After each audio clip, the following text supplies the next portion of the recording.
Eu pretendo fazer esse vídeo aqui de forma pacífica, porque eu irei tratar de um assunto.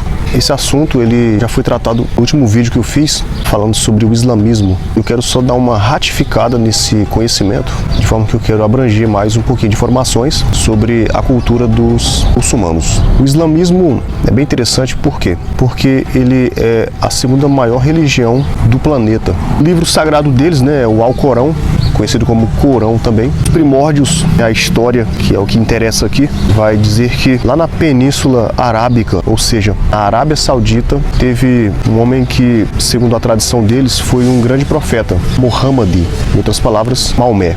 Ele nasceu no ano 570 da nossa era, depois de Cristo. A tradição vai dizer que o anjo Gabriel aparece para ele, começa a revelar as informações, alguns textos sagrados para ele, e essas revelações começam a chegar para ele. 610 começou as revelações, só veio concluir pouco antes dele morrer, que foi dada a conclusão das revelações para o profeta Maomé. Ele morreu em 632. A tradição vai dizer que ele foi um grande profeta.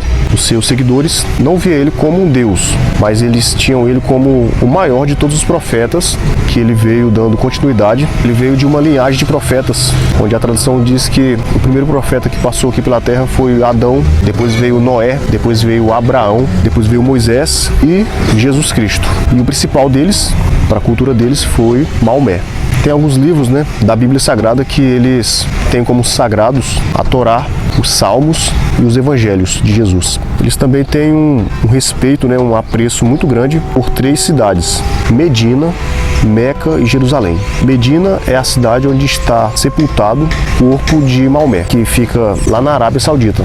Meca também, que fica dentro da Arábia Saudita, uma cidade. Lá está a Kaaba. Kaaba é um objeto, um monumento sagrado, onde seus seguidores vão para levar suas preces, suas orações. E Jerusalém é um local sagrado porque diz que foi lá que o profeta Maomé foi transportado por um ser mítico, um ser divino, transportou ele para os céus. E o Deus deles, Alá.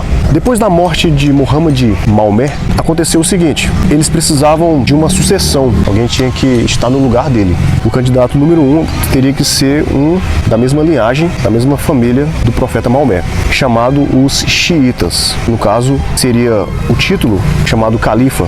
Mas tinha outro grupo, que no caso era da comunidade, eles queriam que fosse um escolhido dentre o meio da comunidade, chamado de sinitas. Os xiitas e os sinitas, eles não se deram bem, né, com essa opinião.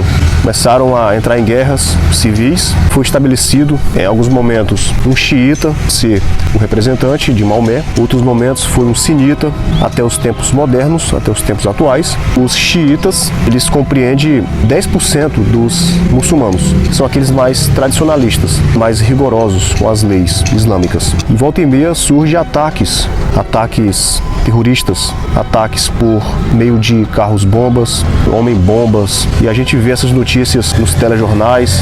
E os 90% compreende os sinitas, que são aqueles que escolheram do meio da comunidade para ser o representante de Maomé. A maioria dos muçulmanos, eles são sinitas e eles são mais flexíveis com o Alcorão, não são tão rígidos assim. Existem alguns pilares do islamismo. Um desses pilares principais para eles é a visita em Meca. Pelo menos uma vez na vida, se tiver condições, fazer uma visita até Meca. Outra atividade também espiritual que eles fazem é todos os dias eles fazerem 5 orações por dia, posicionados para o rumo de Meca.